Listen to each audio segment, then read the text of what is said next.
Now, if you're like me and you bought the M4 Mac Mini base model, then you probably have been using a lot of these for external storage, as well as probably a dock or some configuration that allows you to have more ports, give you back your SD card slot, things of that nature, and to give you more expansion so you can plug more of these guys in.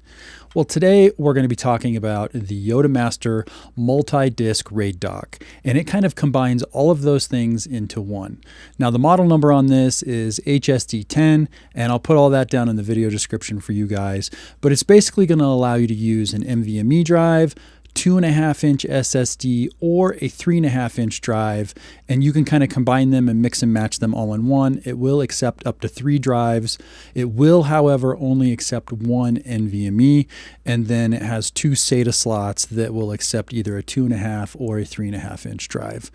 Now, we're going to do a quick unboxing of this product. We're going to talk about all the specifications, and then we're going to come back and we're going to talk about how well it actually worked. I have it connected to my M4 Mac Mini. We'll talk about how well it worked with that, but I also want to test it in Windows 11, and I'm going to test it in Linux because I want to see if I can use this across the board with all of my devices and how well it actually integrates into my workflow. So if it does work, then that's awesome, and I think this thing is worth every single penny.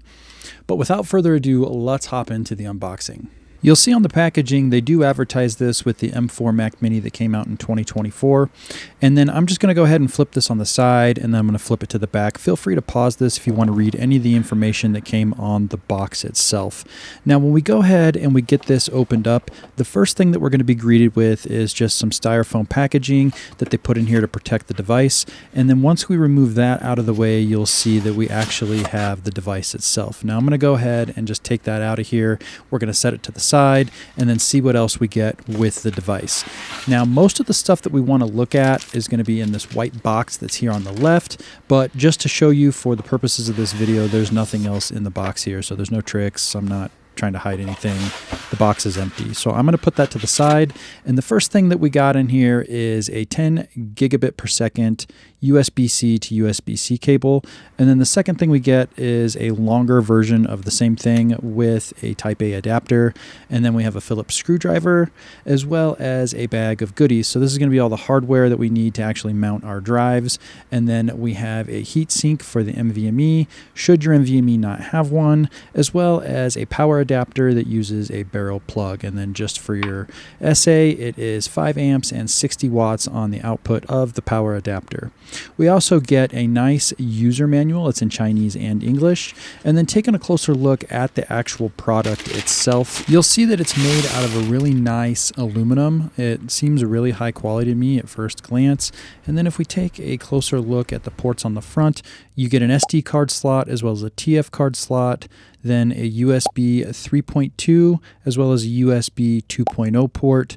You get an LED for your status indicator and then your power button.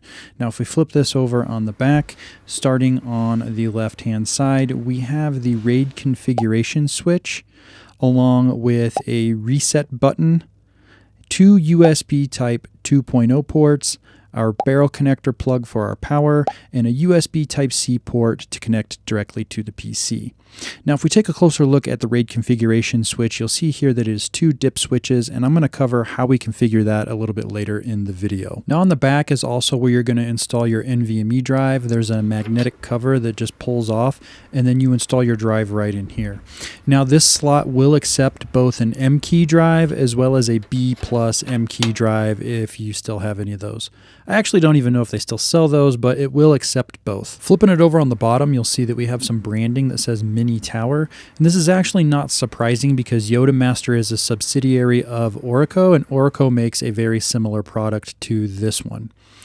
Now, if we flip this over on the top, you will see that we do have some Yottamaster branding here on the lid, and the lid is removable. So it just has 4 magnets here that hold the lid on, and they actually work really well.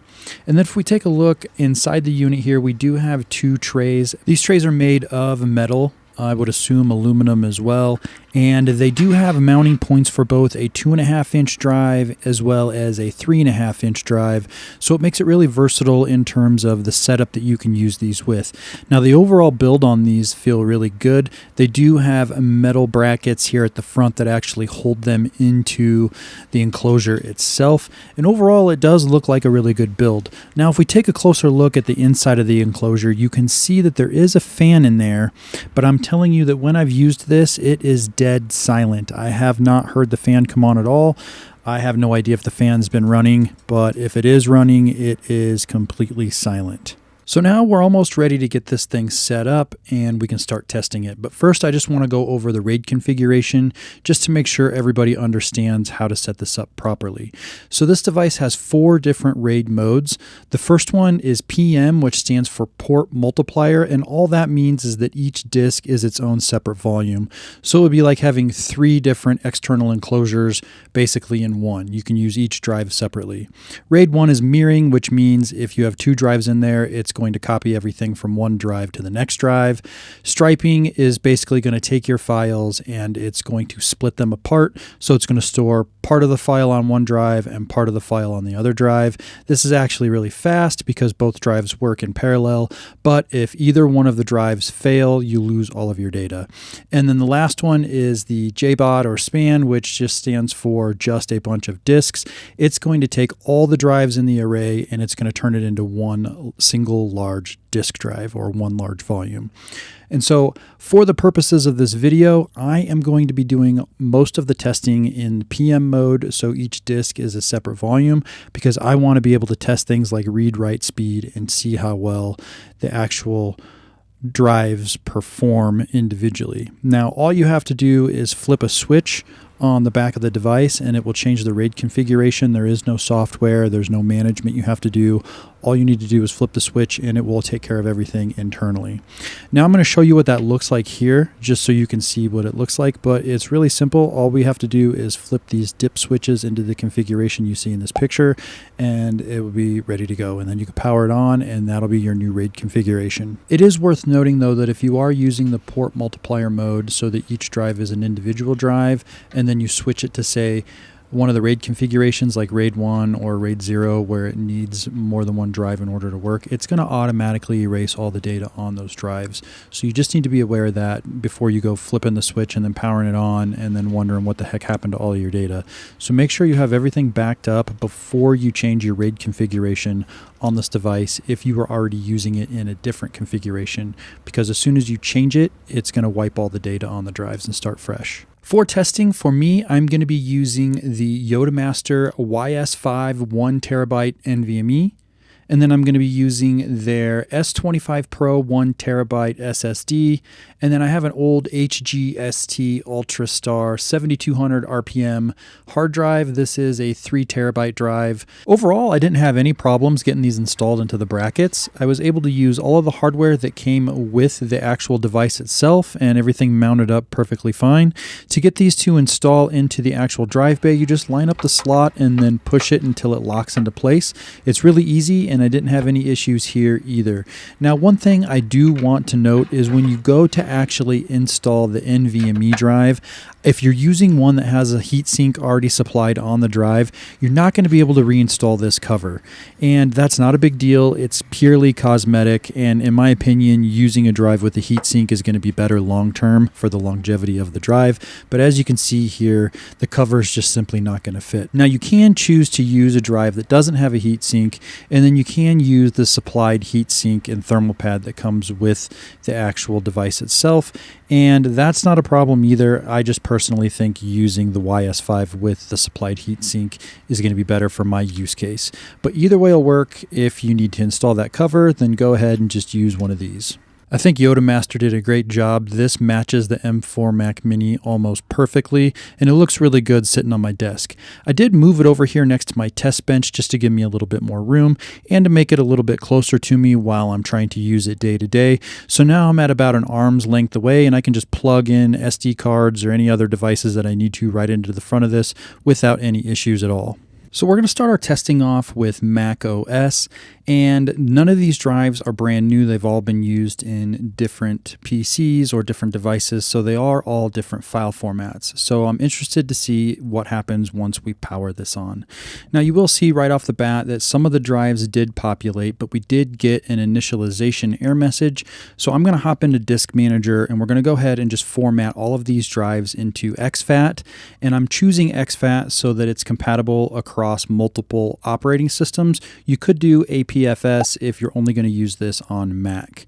Now the device does have two different chipsets inside, and that's going to determine which drive you're actually formatting. And then it looks like one of these drives is actually an NTFS format, which is for Windows. So on Mac, we're not going to be able to actually format that drive because macOS does not have read-write access to the NTFS file system.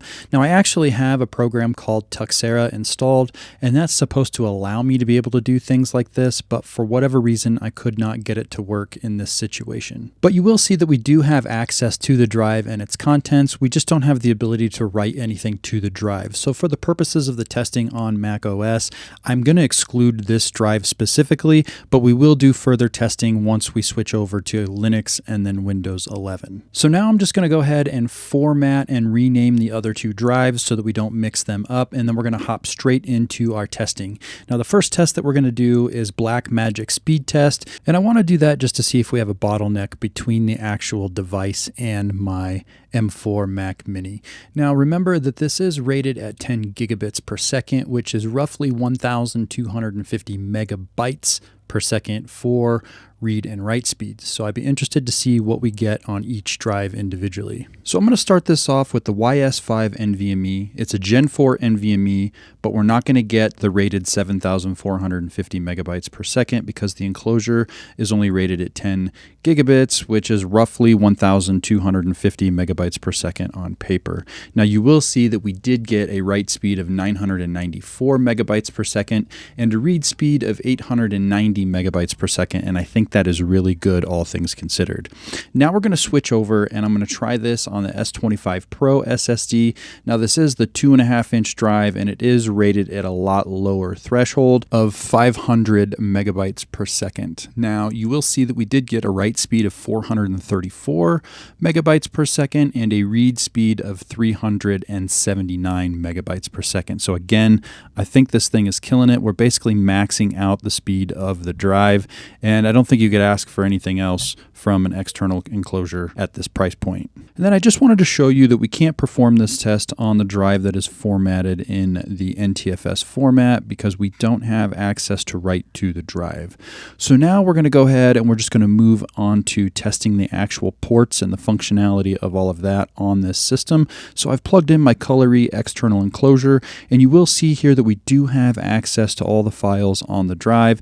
And then I'm going to go through a series of tests where I'm actually dragging and dropping a 112 gigabyte file onto my desktop, and then I'm going to be dragging it back to each drive to test the actual real-world performance of the read-write speeds. Now I'm not going to make you watch all of this. I've actually compiled all the information and just put it on a chart for you to make it a lot easier for the purposes of this video. So I had the Colory enclosure plugged into the USB 3.2 port on the front of the Yottamaster RAID device, and it took about 5 minutes and 14 seconds to transfer that 112 gigabyte file. And then when I tried to drag and drop it back to the NVMe or the YS5 installed inside of the Yottamaster device, it took 2 minutes and 12 seconds to write that file to the NVMe, but then when I deleted the file off of my hard drive and wrote it back to the computer, it again took 5 minutes and 21 seconds. And then on the S25 Pro, you'll see that we have similar times of 4 minutes and 22 seconds for write, and then 5 minutes and 9 seconds for the read speed. Now I'm going to move on to test the functionality of the SD card port, and this is arguably probably the most important feature in terms of ports for most people, especially me being a content creator. And you'll see that I didn't have any issues accessing any of the files on my SD card from my camera, and then I went ahead and just tried to play one of the videos that was on here, and it opened up and I was able to play it and scroll through it without any issues at all. So now we're going to go ahead and we're going to switch over to the Linux testing. Now I am using EndeavourOS, which is an Arch-based distribution, and I'm not going to go through all all of the same things that we just went through in macOS, because this would make for like a 40-minute video. I just want to test the actual functionality. So can I access all of the drives? Can I read the files on the drives? And can I write to the drives? And you will see as we go through this that overall I didn't have any issues doing that on EndeavourOS, and I was actually able to read and write to that 3.5-inch drive that was formatted in NTFS, because Linux has the capability to read and write to the NTFS file system. So we know that everything is working. I had access to all of my drives here in Linux, and I was able to utilize all of them as long as they were formatted in exFAT. So that was really good to see. So now we're going to switch over to Windows 11, and we're basically going to do the exact same thing. I'm going to see if I have access to all of the drives, but in Windows we're going to do something a little bit different, where I want to test and see if I'm able to actually format that NTFS drive into exFAT, so then I can use it across all of my platforms and all of my devices, instead of just being stuck using it on Linux and then Windows 11.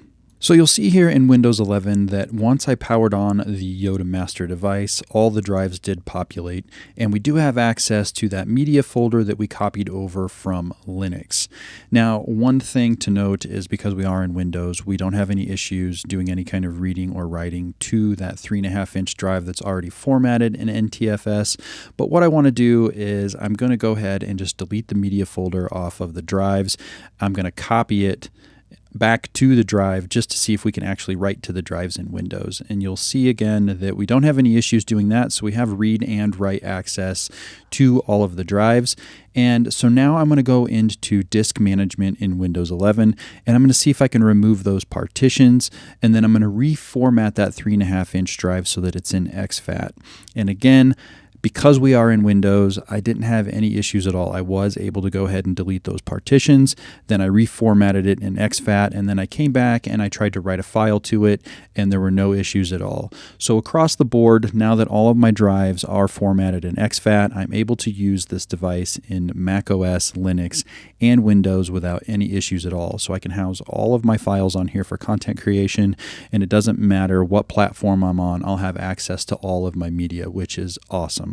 So overall, I think this is a great product. I was able to get it to work on macOS, Windows 11, and Linux. So I'm able to use this across the board in my workflow day to day. It doesn't matter what device I'm using. I'm able to house all of my media on this for content creation, and then I can access it regardless of what PC or computer I'm using.